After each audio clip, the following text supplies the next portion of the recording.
게임 프레임을 거의 2배나 늘려주는 엔비디아의 신기술 DLSS. 이번에 RTX 50 시리즈가 공개되며 이번에는 프레임을 2배가 아니라 거의 10배까지 늘려준다 해서 시끌시끌했죠. 그래서 직접 RTX 5090을 써서 DLSS 신버전을 미리 테스트해봤어요. 엔비디아 측에서 이번 DLSS를 그냥 게이머 입장에서 솔직하게 리뷰해줬으면 좋겠다고 하신 만큼 게이머 입장에서 이번 DLSS에 대해 궁금한 게 크게 3가지가 있더라고요. 일단 DLSS의 이미지 품질이 크게 개선됐다고 하는데 그러면 이미지 품질이 동일하다고 가정하면 프레임은 더 오르는 거 아닌가? 라는 질문. 왜냐하면 이건 RTX 50 시리즈뿐만 아니라 모든 RTX 시리즈가 사용할 수 있는 기능이니 이번에 DLSS 신규 버전을 다운받으면 마치 무료 프레임을 다운받는 것처럼 뚱딴지 같은 일이 가능하지 않을까? 그리고 두 번째로는 RTX 40 시리즈 이상부터 사용할 수 있는 프레임 제너레이션이 이번에 크게 개선됐다고 하는데 과연 얼마나 개선됐을까? 대망의 마지막으로는 게임 옵션을 풀업에 레이트레이싱까지 켜고 4K 247Hz 도달이 가능한 RTX 50 시리즈의 멀티 프레임 제너레이션은 과연 쓸만한지, 체감은 어떤지 이 3개를 중점으로 한번 살펴봤어요. 스포일러를 미리 해드리자면 실망스럽지 않은 결과더라고요. 일단 DLSS 교통 정리부터 들어가 보면 DLSS는 기술 한 개만 지칭하는 게 아닌 엔비디아의 여러 기술을 포함한 이름이에요. 다음 기술을 모두 합쳐 이번에 업데이트된 DLSS4라고 부르는데 더 낮은 해상도에서 AI 업스케일링을 통해 이미지 품질은 최대한 유지한 채로 프레임을 높여주는 기술, 슈퍼 레솔루션은 모든 RTX 시리즈에서 사용할 수 있고 레이트레이싱의 효과를 더욱 개선해주는 레이 리컨스트럭션도 모든 RTX 시리즈에서 사용할 수 있어요. 그리고 게임 프레임 중간에 AI로 보관된 프레임을 넣어주는 프레임 제너레이션은 RTX 40 시리즈부터, 마지막으로 최대 3개의 프레임을 더 생성할 수 있는 멀티 프레임 제너레이션은 RTX 50 시리즈만 사용할 수 있어요. 근데 이번에 이 모든 기능이 성능이나 품질 면에서 개선됐기 때문에 사실 이번에 RTX 50 시리즈가 새로 나오긴 했지만 이번 DLSS가 업데이트되며 기존 RTX 유저들이 과연 얼마나 많은 수혜를 받을 수 있을지가 제일 궁금하더라고요. 그래서 먼저 모든 RTX 시리즈가 사용 가능한 슈퍼 레솔루션을 먼저 살펴보면 일단 DLSS는 프리셋별로 다음과 같은 내부 해상도를 가지고 있거든요. 내가 설정한 해상도보다 낮은 내부 해상도에서 AI로 업스케일링해 내가 원하는 해상도를 뽑는 방식이고 품질에서 퍼포먼스로 갈수록 이미지 품질은 좀 낮아지지만 성능은 그만큼 올라가는 시기예요. 근데 이번에 업스케일링 AI 모델이 CNN에서 트랜스포머로 바뀌었는데 기술 설명은 최대한 생략하고 그래서 이미지 품질이 얼마나 개선됐냐 살펴보면 사이버펑크 2077 DLSS 퍼포먼스 기준 왼쪽이 원래 모델 CNN이고 오른쪽이 이번에 새롭게 들어온 트랜스포머 모델인데 일단 원경에 보이는 나무를 보면 나무가 흔들리며 잔상이 남는데 트랜스포머 모델에서는 확실히 개선됐고 이런 글자들도 확실히 알아볼 수 있게 선명해졌고 특히 복잡한 장면에서 일그러지는 이런 모습들도 크게 개선된 걸 볼 수 있어요. 특히 DLSS 프리셋을 퍼포먼스로 내릴수록 이렇게 물체 주변에 흰색 테두리가 생겨 이미지가 전체적으로 유화 같아지는 단점이 있었는데 이것도 크게 개선됐고요. 뭉개지는 바닥의 질감도 다 살아나는 모습, 뭉개지는 텍스트도 다 보이고 또 중요한 것 중 하나가 화면을 움직일 때 이런 잔상들도 좀 보였는데 이것도 크게 개선됐더라고요. 그리고 지금 보이는 경찰청 쇠창살도 원래는 가만히 있어도 좀 자글거리고 테두리가 부각되어 보였는데 이것도 개선이 되더라고요. 이런 커튼들의 질감도 다 살아났고요. 진짜 이미지 품질이 크게 개선된 게 느껴지고 사이버펑크랑 앨런 웨이크 기준으로 DLSS 프리셋을 적어도 한 개씩 올린 것 같은 체감이 들더라고요. 퍼포먼스 기준 왼쪽이 CNN, 오른쪽이 트랜스포머인데 트랜스포머에서는 CNN에서 안 보이는 디테일들이 보이고 이런 디테일들은 CNN을 균형 정도로 올려야 보이더라고요. 그래서 이미지 품질을 유지한다고 치면 프리셋을 한 단계 내려도 화질이 유지되니까 그렇게 보면 프레임을 적어도 10 이상 확보할 수 있게 되는 것 같아요. 적게는 13%에서 16% 성능 향상이라 볼 수 있는 거죠. 다만 모든 게임 타이틀이 이 새로운 DLSS를 지원하는 게 아닌데 일단 DLSS가 이미 있는 게임은 제작사가 이런 DLSS를 따로 업데이트하지 않아도 유저가 직접 적용해서 사용할 수 있게 이 엔비디아 앱에서 DLSS 오버라이드 기능을 쓰면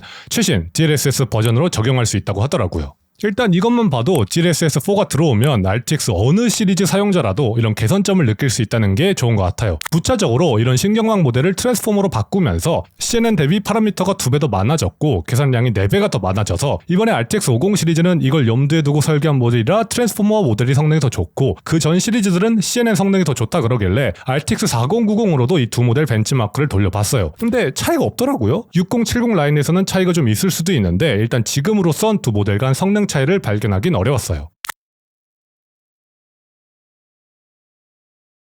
그리고 또 모든 RTX 시리즈에서 사용할 수 있는 기술, 레이 리컨스트럭션 옵션도 이번에 또 크게 개선돼서 반사 효과가 더 선명해진 모습을 볼 수 있어요. 이것도 반가운 개선점 중 하나더라고요. 어느 RTX 시리즈를 사용하시던 레이 트레이싱을 사용하신다면 더 선명한 화면을 얻을 수 있으니까요. 그리고 세 번째 개선점, RTX 40 시리즈부터 사용할 수 있는 프레임 제너레이션의 경우 VRAM을 덜 사용하고 폼질이 개선되고 성능도 빨라졌어요. DLSS 3.5와 이번에 업데이트된 DLSS 4.0을 비교해보면 프레임 제너레이션의 성능이 크게 개선된 걸 볼 수 있는데 적게는 7%, 크게는 14%의 성능 향상을 볼 수 있어요. 그리고 DLSS 균형 기준 VRAM 사용량이 15GB에서 약 13GB로 크게 준 모습도 볼 수 있었어요. 다만 여기에서는 실제 사용량이 아닌 VRAM 할당량을 보여주는 거라 정확한 수치는 아니라 참고만 해주시고, 엔비디아 설명대로 이 프레임 제너레이션 모델이 사용하는 VRAM을 약 30% 줄였다고 하더라고요. 근데 물론 이 프레임 제너레이션이 프레임을 올려주긴 했지만 잘 사용하지 않았던 이유 중에 한 개가 이런 인터페이스들에서 아티팩트들이 좀 많이 발생해서 이런 게 좀 신경 쓰여 잘 안 썼었는데, 이번에 AI 모델을 교체하면서 이런 현상도 정말 많이 개선됐더라고요. 자세히 보면 아예 없는 건 아닌데 확실히 신경이 덜 쓰일 정도로 바뀌었어요. 이것도 정말 반가운 변화 중 하나였습니다. 그리고 마지막으로 어떻게 보면 RTX 50 시리즈의 본체라 볼 수 있는 DLSS 4.0의 신기술 멀티 프레임 제너레이션인데요. 한 번에 한 개의 프레임만 생성하는 일반 프레임 제너레이션과 달리 멀티 프레임 제너레이션은 한 번에 최대 3개의 프레임을 생성할 수 있어요. 아무래도 이걸 처음 발표하는 걸 봤을 때는 아니 프레임 제너레이션 성능도 좀 부담되고 아티팩트도 좀 많은데 저기에서 더 나간다고? 이게 맞나? 싶었거든요. 근데 이번에 프레임 제너레이션 자체가 많이 개선되기도 했고 거의 4배 가까운 프레임 향상과 생각보다 늘어나지 않는 지연 시간을 보니까 확실히 이 멀티 프레임 제너레이션이 합리적인 선택지 중 하나가 된 것 같더라고요. 세브펑크의 경우 프레임 제너레이션을 껐을 때 85프레임에서 멀티 프레임 제너레이션은 최대 280프레임까지 올라가고 지연 시간은 대략 40ms 전후를 유지하는데 이는 지연 시간을 줄여주는 엔비디아 부스트 기능을 끈 것보다 더 짧은 시간이고, 호그와트의 경우 기본 43프레임에서 최대 175프레임까지 뽑아주고 대신 기본 프레임이 좀 낮은 만큼 지연 시간은 대략 90ms로 조금 오른 모습을 볼 수 있어요. 일단 가장 먼저 놀란 점은 기본 프레임 제너레이션과 비교해봐도 프레임이 거의 2배 가까이 오른 점이랑 그에 비해 지연 시간은 크게 오르지도 않는 게 신기하더라고요. 그래서 만약에 프레임 제너레이션을 킨다고 하면은 저 같은 경우엔 다른 옵션보다 4X 옵션을 주로 고려할 것 같아요. 그래서 일단 세브펑크 2077, 호그와트 레거시, 앨런 웨이크 2 등 고사양 게임들을 이렇게 즐겨봤는데 느껴졌던 점이 3가지 정도 있어요. 일단 첫 번째로 고사양 콘솔 게임을 고주사율로 돌릴 수 있는 현재로선 유일한 기술 같아요.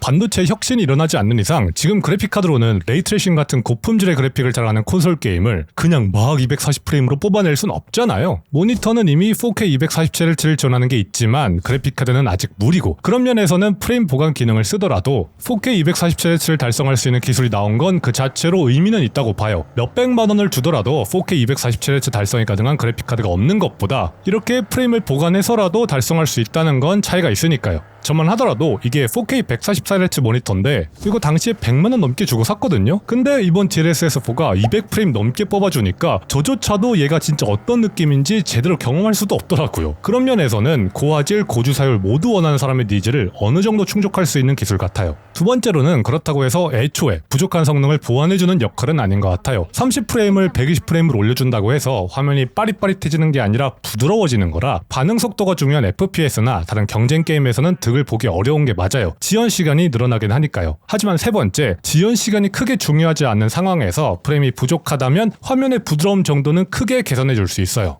호그와트를 플레이해보니까 프레임 제너레이션 없이 한 40프레임 정도 나오고 멀티 프레임 제너레이션을 켜면 한 175 정도 나오는데 지연 시간이 늘어나긴 해도 플레이 경험은 확실히 프레임이 더 높은 게 쾌적하더라고요. 지연 시간이 한 13ms 정도 늘어났지만 0.013초 정도라 저는 체감을 못하겠고, 유일하게 체감되는 건 뚝뚝 끊기는 화면에서 부드러워지는 건 확실히 체감이 되더라고요. 다만 게임 화면이 빠릿빠릿해지는 게 아닌 부드러워지는 느낌이라 앞서 말했듯 부족한 깡 성능을 보완해주는 역할은 아니지만 이 부드러움을 만들어주는 역할은 확실한 것 같아요. 보통 프레임이 올라가면 지연 시간도 줄어들기 때문에 화면의 부드러움과 빠릿빠릿함이 같이 달성되지만 프레임 보관의 경우 프레임은 오르지만 지연 시간은 비슷하거나 소폭 증가하기 때문에 화면은 부드러워지지만 화면의 빠릿빠릿함은 크게 개선되지 않는다고 이해하시면 좋을 것 같아요. 다만 이번에 이런 아티팩트들이 개선됐고 반응 속도가 중요한 게임이 아닌 이런 콘솔 게임에서는 지연 시간 증가가 크게 체감되지 않아서 충분히 시도해볼 만한 옵션이 된 것 같더라고요. 다만 유의해야 하는 점은 막 렉 걸리는 게임이 이걸 켠다고 플레이 환경 환경이 극적으로 개선되는 건 아니고 또 멀티프레임 제너레이션이 있는 그래픽카드와 그렇지 않은 카드의 1:1 성능 비교 척도로는 부적절할 수 있다는 점 정도 있을 것 같아요. 물론 있으면 좋은 기능이지만 멀티프레임 제너레이션을 달성한 120프레임과 일반 120프레임의 반응 속도는 차이가 있기 때문이죠. 또 아티팩트들이 개선이 크게 되기는 했지만 역시나 복잡한 환경이나 이런 인터페이스들에서는 아티팩트들을 좀 심심치 않게 찾아볼 수 있더라고요. 그래서 이번에 업데이트된 DLSS4를 정리해보면 무엇보다 가장 좋은 점은 RTX 50 시리즈뿐만 아니라 모든 RTX 시리즈에서 사용할 수 있는 기술이 다 개선돼서 새롭게 그래픽카드를 구매하는 유저가 아니더라도 꽤 많은 수혜를 받을 수 있다는 점이 가장 큰 것 같아요.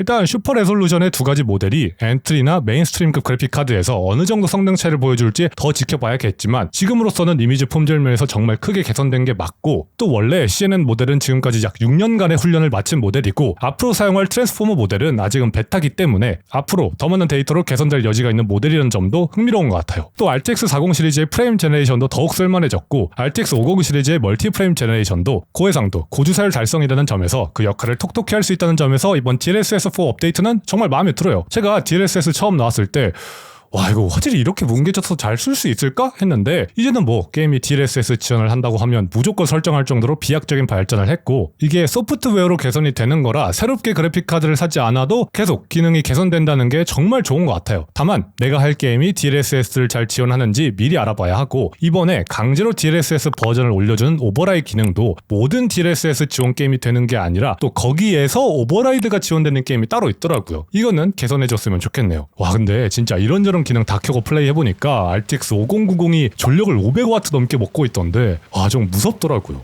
지금 컴퓨터 책상 아래다 두고 있는데 거진 전자레인지가 제 무릎 아래에서 계속 돌아가고 있는 느낌이에요. 아무튼 1월 31일 날 RTX 5080, 5090이 출시되며 동시에 DLSS4 및 이 엔비디아 오버라이드 기능도 같이 들어온다고 하는데 그때 한번 체험해볼 수 있는 분들은 해보시고 어떤 것 같은지 의견 남겨주시거나 아니면 일단 지금으로선 이 영상 보시고 어떻게 생각하시는지 댓글로 의견 많이 남겨주세요. 그리고 방금 사이버펑크 2077이 DLSS4를 지원하게 업데이트 되었으니 지금 한번 체험해보셔도 될 것 같아요. 아무튼 전 지금까지 코바이드였습니다. 영상이 좋으셨다면 구독과 좋아요, 알람 설정 부탁드리고 그러면 다음 영상에서 뵙겠습니다.